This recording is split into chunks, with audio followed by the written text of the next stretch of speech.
አክብሮታዊ ሰላምታችን በያላችሁበት ይድረስ። የተከበራችሁ የቻናላችን ቤተሰቦች እንደምን ቆይታችኋል? ለሰዓቱ ብለን የመራረጥናቸውን አጫጭር መረጃዎችን ይዘን ቀርበናል። እስከ ፍጻሜው ድረስ አብራችሁን ቆዩም። ህወሓት በከበባ ውስጥ ከጎን ነው የቆሙ በማለት የፌዴራል መንግስትና ገዢውን ፓርቲ ከሷል። ለትግራይ ህዝብም ጥሪውን አስተላልፏል። ቀዳሚው መረጃችን ነው። ራዩማ ዲሞክራሲያዊ ፓርቲ የህወሓትና የፋኖ ታጣቂዎች በፈጸሙት ጥቃት 3 የራያ ተወላጆች ተገድለዋል ሲል ከሰሰ። ፓርቲው የራያ የሀገር ሽማግሌና የራያነት ምልክት ናቸው ያላቸው ወጣቶች መገደላቸውን ባወጣው መግለጫ አስታውቋል። ሰዎቹ እነማን ናቸው? ትሰሙታላችሁ። የእህቱን ልጅ አስገድዶ በመድፈር በተላላፊ በሽታ እንድትያዝ ያደረገው ተከሳሽ በእስራት ተቀጣ። ወንጀሉ እንዴትና የተፈጸመ ቅጣቱስ ምንድነው? ትሰሙታላችሁ። ከአብይ ጎን እቆማለሁ ሲሉ የዩጋንዳው ጄኔራል ተናገሩ። የዩጋንዳው ፕሬዝዳንት ልጅ የሆኑትና የኡጋንዳ ጦር ዋና አዛዥ የሆኑት ጄኔራል ሙኦዚ በትዊተር ገጻቸው ላይ ያሰፈሩት መልእክት አነጋጋሪ ሆኗል። እንነግራችኋለን። የደቡብ አፍሪካ ባለስልጣናት የዓለም ጤና ድርጅት ዋና ዳይሬክተር የሆኑት ዶክተር ቴዎድሮስ አድሃኖምን ተቃወሙ። ባለስልጣናቱ ዶክተር ቴዎድሮስ ሰሞኑን በማህበራዊ ትስስር ገጻቸው የተጠቀሱት የውጭ ዜጎች ግድያ የመጤ ጠል ጥቃት አይደለም ብሏል። በዝርዝር ይዘኗል። በሆርሙዝ ዳግም ሙሉ እንቅስቃሴ ለመጀመር ሳምንታትን ይወስዳል ተባለ። ይህ በእንዲህ ያለ አሜሪካ ባትኖር እስራኤል የምትባል ሀገር አትኖርም ነበር ሲሉ ትራምፕ ተናገሩ። እንዲሁም በኔታንያሁ መበሳጨታቸውንም ገልጸዋል። በዝርዝር ይዘኗል።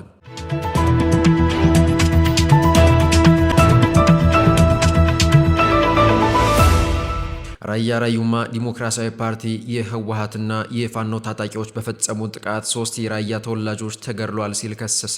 ፓርቲው የራያ የሀገር ሽማግሌና የራያነት ምልክት ናቸው ያላቸው በርሄ ትኩዬ ባለፈው ግንቦት 25፣ ደርቤ ኢያሱ የተባለ ወጣት ሰኔ 2 እንዲሁም ጥጋቡ ፈንታ የተባለ ወጣት ሰኔ 6 ቀን መገደላቸውን ባወጣው መግለጫ አስታውቋል። እነዚህ ኃይሎች በራያ ተወላጆች ላይ የተቀናጀ ዘር የማጽዳት ወንጀል እየፈጸሙ ነው ሲል የከሰሰው ፓርቲው የቡድኖቹ ታጣቂዎች በአካባቢው በቅንጅታዊ ዘመቻ ግድያ፣ አፈና፣ ዘረፋ፣ ማፈናቀል፣ ድብደባና የማሸማቀቅ ድርጊቶችን እየፈጸሙ ይገኛሉ ሲል ወንጅሏል። ፓርቲው ለችግሩ መፍትሄ እንዲሰጠው ለመንግስትና ለኢትዮጵያ ሰብአዊ መብቶች ኮሚሽን ማመልከቱን ገልጾ እስካሁን ግን ምንም አይነት አዎንታዊ ምላሽ እንዳላገኝና መንግስታዊ ኃላፊነትን የመወጣት ተግባር እንዳልተተገበረ በመግለጽ ወቅሷል።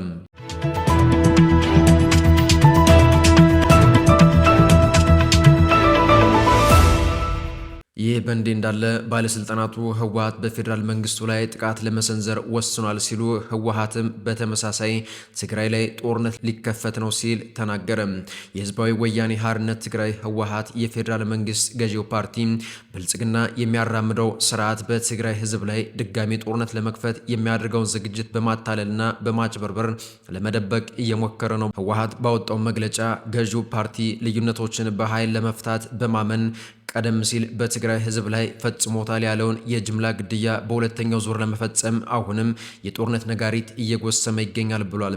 የትግራይ ክልል ጊዜያዊ አስተዳደርን በኃይል የተቆጣጠረው በብሔራዊ ምርጫ ቦርድም ህጋዊ ሰውነቱ የተሰረዘው ህወሓት ገዢው ፓርቲን በጦርነት ዝግጅትና በሰብአዊ መብቶች ጥሰቶች ከሷል። በመግለጫው ከጥቂት ቀናት በፊት በህወሓት ላይ ሰፊ ትችቶችን በመሰንዘር የጋራ ጽሑፋቸውን ያስነበቡት የጠቅላይ ሚኒስትሩ የምስራቅ አፍሪካ አማካሪ ሚኒስትር እና የቀድሞ የህወሓት ምክትል ሊቀመንበር የነበሩት አቶ ጌታቸው ረዳና የብሔራዊ መረጃና ደህንነት አገልግሎት ዋና ዳይሬክተሩ ሬድዋን ሁሴን ህወሓት በፌዴራል መንግስቱ ላይ ጥቃት ለመሰንዘር ወስኗል ሲሉ መክሰሳቸው ይታወሳል።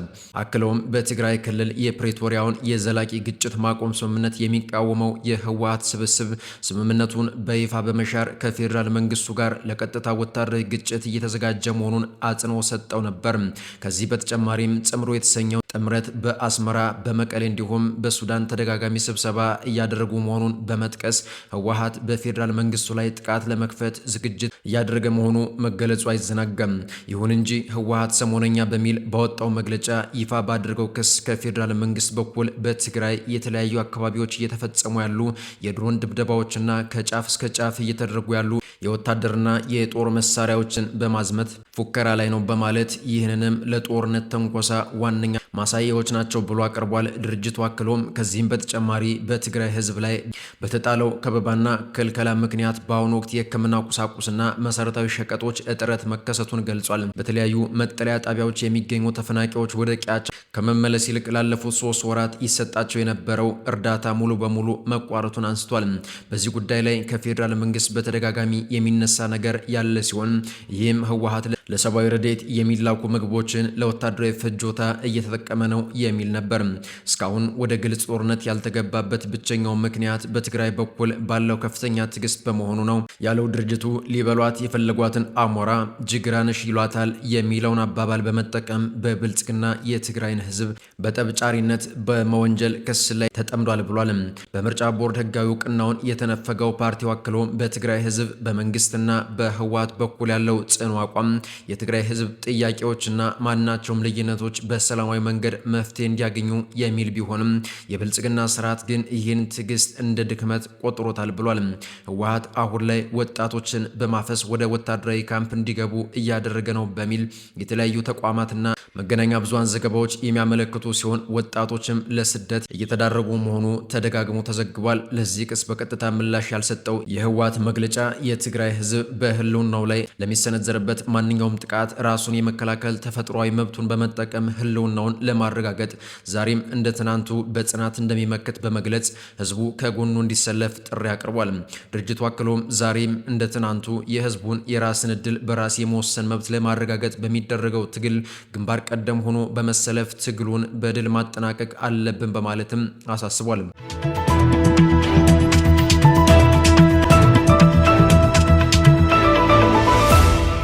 የእህቱን ልጅ አስገድዶ በመድፈር በተላላፊ በሽታ እንድትያዝ ያደረገው ተከሳሽ በእስራት ተቀጣ።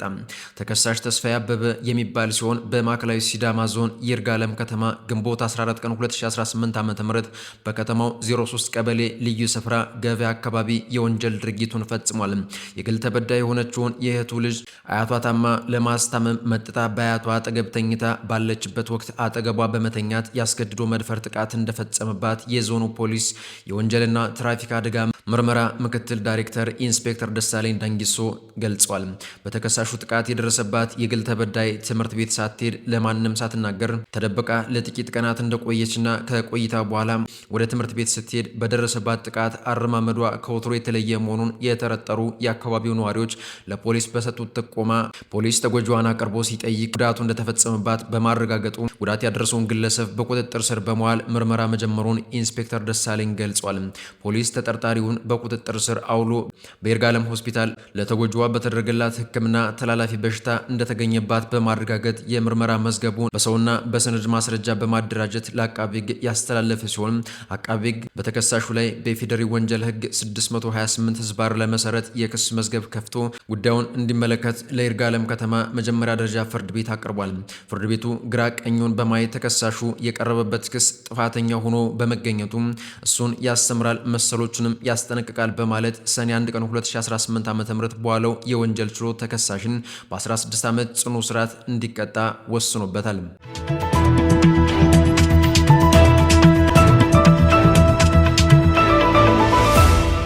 የደቡብ አፍሪካ ባለስልጣናት የዓለም ጤና ድርጅት ዋና ዳይሬክተር ዶክተር ቴዎድሮስ አድሃኖም ኢትዮጵያውያን ዜጎችን ጨምሮ የውጭ ዜጎች በመጤ የጣለ ቡድኖች ጥቃት እየተፈጸመባቸው መሆኑን የገለጹበት አስተያየት ትክክል አይደለም ሲሉ አስተባበሉም። የአገሪቱ የውጭ ጉዳይ ሚኒስቴር ባለስልጣናት በጉዳዩ ዙሪያ ለዓለም ጤና ድርጅት ትክክለኛና አስተማማኝ መረጃ ለማቅረብ እንደሚፈልጉ እንደነገሩት ጠቅሶ ቢቢሲ ዘግቧል። ባለስልጣናቱ ዶክተር ቴዎድሮስ ሰሞኑን በማህበራዊ ትስስር ገጻቸው የጠቀሱት የውጭ ዜጎች ግድያ የመጤ ጠል ጥቃት አይደለም በማለት ማስተባበያ እንደሰጡና በኢትዮጵያውያን ላይ የተፈጸመው ግድያ ግን እንደሚጣራ መናገራቸውን ዘገባው ጠቅሷል። በሌላ በኩል በውጭ ዜጎች ላይ የሚፈጸሙ ጥቃቶች በዓለም መድረክ ላይ የአገሪቱን ስም እያበላሹና በአህጉሪቱ ውስጥ በደቡብ አፍሪካውያን ኩባንያዎችና አርቲስቶች ላይ አሉታዊ ተጽዕኖ እየፈጠሩ ይገኛሉ በማለት የአገሪቱ የፍትህ ሚኒስትር ማሞልኩ ኩባይ አስጠንቅቋል። ሚኒስትሯ ደቡብ አፍሪካውያን የደቡብ ፍርድንና የጅምላ ጥቃትን እንዲቃወሙና ህገወጥ ፍልሰትን የመቆጣጠሩን ጉዳይ ለመንግስት ህጋዊ አሰራሮች እንዲተውት ጥሪ አድርገዋል።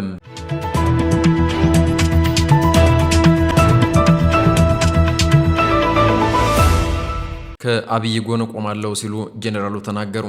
የኡጋንዳው ፕሬዝዳንት ልጅ የሆኑትና የኡጋንዳ ጦር ዋና አዛዥ የሆኑት ጄኔራል ሙኦዚ በትዊተር ገጻቸው ላይ ያሰፈሩት መልእክት አነጋጋሪ ሆኗል። በትግራይ ሌላ ጦርነት እንዳይነሳ እለምናለሁ፣ በጣም ወዳችኋለሁ፣ ግን ጦርነቱ ሰልችቶናል ሲሉም ገልጸዋል። ጦርነት ከተነሳ ግን ወንድሜን ጠቅላይ ሚኒስትር አብይ አህመድን እደግፋለሁ ሲሉ አነጋጋሪ የሆነ መልእክት አስተላልፈዋል።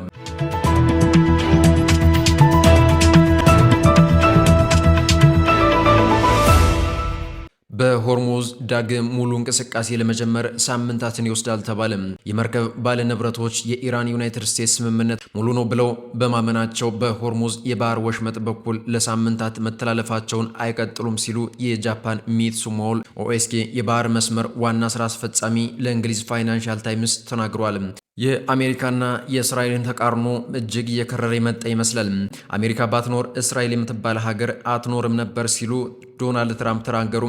ኔታንያሁ ጥሩ ጓደኛዬ ነው፣ ነገር ግን በሊባኖስ ላይ እየፈጸመ ያለው አስፈሪ የቦምብ ጥቃት አበሳጭቶኛል ሲሉም ገልጸዋል።